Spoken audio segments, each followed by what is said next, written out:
आप इमेजिन कीजिए कि आप एक ऐसे प्रिंस की बॉडी में रीइंकार्नेट हुए हैं जो बिल्कुल कचरा है, जिसे मार्शल आर्ट के बारे में कुछ नहीं पता, लेकिन वो जिस दुनिया में है उस दुनिया में बिना मार्शल आर्ट के आपकी कोई इज्जत नहीं, चाहे आप प्रिंस हो या एम्परर हो। लेकिन आपको एक ऐसा सिस्टम मिल जाता है जो आपको कल्टिवेट करने में आपकी हेल्प करे और आपको उस वर्ल्ड का बहुत ही पावरफुल एक एम्परर बना दे, तो आप क्या करेंगे? हमारे इस माना का ये तीसरा एपिसोड है। बाकी के एपिसोड आप हमारे चैनल के प्ले लिस्ट में जाकर देख सकते हैं। इस पार्ट के स्टार्ट में हमें दिखाया जाता है कि वैभव के उस टेक्निक को यूज करने की वजह से वहाँ पे मौजूद सभी डिसाइबल्स हैरान थे, यहाँ तक कि 11th प्रिंस भी हैरान था और सोच रहा होता है कि मैंने जितनी टेक्निक को अभी तक मास्टर किया है वो तो इस पावर का 10% भी नहीं है, ये मेरे से बहुत आगे निकल चुका है। और उस टेक्निक को यूज करते हुए वैभव मिस कायरा से कहता है कि मिस कायरा, इस क्लियर स्काई थंडर पाम की 7 स्टेज है जिनको मैंने पूरी तरह से मास्टर कर लिया और अभी मैं आपको पूरी तरह से 7 स्टेज को परफॉर्म करके दिखा रहा हूँ, इसलिए अपनी आंखों को खुली रखिएगा। और इतना कहने के बाद वैभव अपनी टेक्निक को करना स्टार्ट करता है और हल्का सा स्माइल करता है। उस टेक्निक को देख के मिस कायरा चौंक जाती है और कहती है, मैंने अपने एंसेस्टर्स से सुना था कि डिवाइन विस्ट विजन एक बहुत ही रेयर एबिलिटी है जो सबके पास नहीं होती है। मुझे लगता है कि इस टेक्निक को वैभव ने पूरी तरह से मास्टर कर लिया है। अब टेक्निक के 7 स्टेज को मिस कायरा को दिखाने के बाद वैभव उस टेक्निक को डिसिपेट कर देता है और फिर वैभव कहता है, 11th प्रिंस, इस थंडर पाम टेक्निक के बारे में आपका क्या ख्याल है? क्या आपने यहाँ तक सीखा है या नहीं, या अभी भी आप बच्चे हैं इसमें? तब 11th प्रिंस बोलता है कि ऐसा कैसे हो सकता है, कल तक तो तुम एक कचरे थे, तुमको कुछ नहीं आता था और आज तुमने ये थंडर पाम टेक्निक मास्टर कर लिया। तब वैभव बोलता है, 11th प्रिंस, तुमको क्या लगता है अगर तुम इस टेक्निक को मास्टर नहीं कर पाए तो मैं इसको मास्टर नहीं कर पाऊंगा और तुम्हारे लिए मैं इसको दोबारा प्रैक्टिस करूँ, इसमें कुछ असंभव नहीं है। अब तुम मेरे से बड़े कचरे तुम लग रहे हो। मिस कायरा कि आपको पता है इस तरह के लोग हारना बर्दाश्त नहीं करते हैं। और हाँ, अभी आपको तो भरोसा हो ही गया होगा कि स्टोन पे जो टेक्निक है वो आपके सेक्ट के मिस बिगजी ने ही छोड़ा है। तब 11th प्रिंस वो खिला जाता है और वो खिलाने के बाद वो कहता है कि क्या वैभव, क्या तुमने इस टेक्निक को पहले भी प्रैक्टिस किया है? और वो उसका कॉलर पकड़ लेता है और फिर कहता है कि तुम्हारे इस साल के परफॉर्मेंस के अनुसार तुमने कुछ प्रैक्टिस किया ही नहीं, तो फिर बिना प्रैक्टिस के तुमने इस टेक्निक को कैसे मास्टर कर लिया? कहीं ऐसा तो नहीं कि तुम मिस कायरा को इम्प्रेस करने के लिए मिस बिगजी की झूठी कहानी बनाकर उनको सुना रहे होगे और चोरी छुपे इस टेक्निक को बहुत पहले से ही तुम प्रैक्टिस करके और मास्टर कर लिए होगे?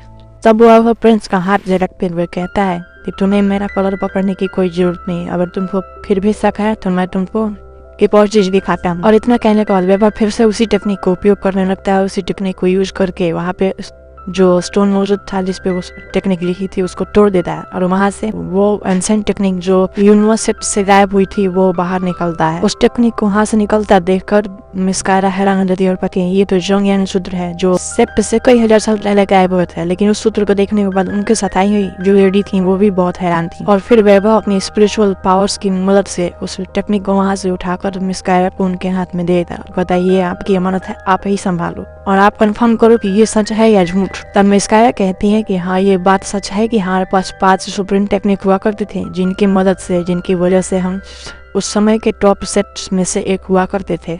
फिर मिस कायरा वैभव के सामने झूठते हुए थैंक यू बोलती है पर मिस कायरा के साथ आई हुई लेडी कहती है कि वैभव, मुझे माफ करना, मैंने आपको बहुत गलत समझ लिया था, इस वजह से मैंने आपको पहले बहुत कुछ गलत कह दिया है, इसके लिए मैं माफी चाहती हूँ। लेकिन वैभव मिस कायरा के साथ फ्लर्ट करते हुए कहता है, अरे आप लोग हमारे अपने लोग हैं, आप लोगों को हमारे सामने झुकने क्या हो सकता है, चलिए जल्दी से उठ जाइए। अब इतना देखने की देर नहीं थी कि उनके साथ आई हुई लेडी का गुस्सा फिर से 7वें आसमान पे चढ़ जाता है और वो अपना तलवार लेके रेडी हो जाती है। ये मूर्ख इंसान मेरे को समझता क्या है, बार बार कायरा को टच कर रहा है। अभी उनका गुस्सा उतरा भी नहीं था तब तक 11th प्रिंस भी गुस्सा हो जाता है और वैभव को गाली देते हुए कहता है, तुम्हारी हिम्मत कैसे हुई उनको टच करने की? लेकिन फिर उसको कुछ अजीब महसूस होता है और वो जब पीछे मुड़ के दिखता है तो वो जो स्टोन कार्विंग था वो उसके ऊपर ही गिर जाता है और वो उसमें दब जाता है। तब वैभव मिस कायरा से कहता है, मिस कायरा, मुझे लगता है ये 11th प्रिंस को इतना शर्माया कि उन्होंने खुद को ही दफना लिया। लेकिन कुछ ही देर बाद 11th प्रिंस उस पत्थर पर तोड़ते हुए बाहर निकलता है एक बहुत बड़े धमाके के साथ और बाहर निकल के वो वैभव से कहता है कि तुम मेरा इंतजार करो, मैं तुमसे इस बात का बदला, इस बेइज्जती का बदला जरूर लूंगा। फिर वैभव उसको हाथ हिलाते हुए कहता है, बाय बाय, जाओ, फिर मिलेंगे।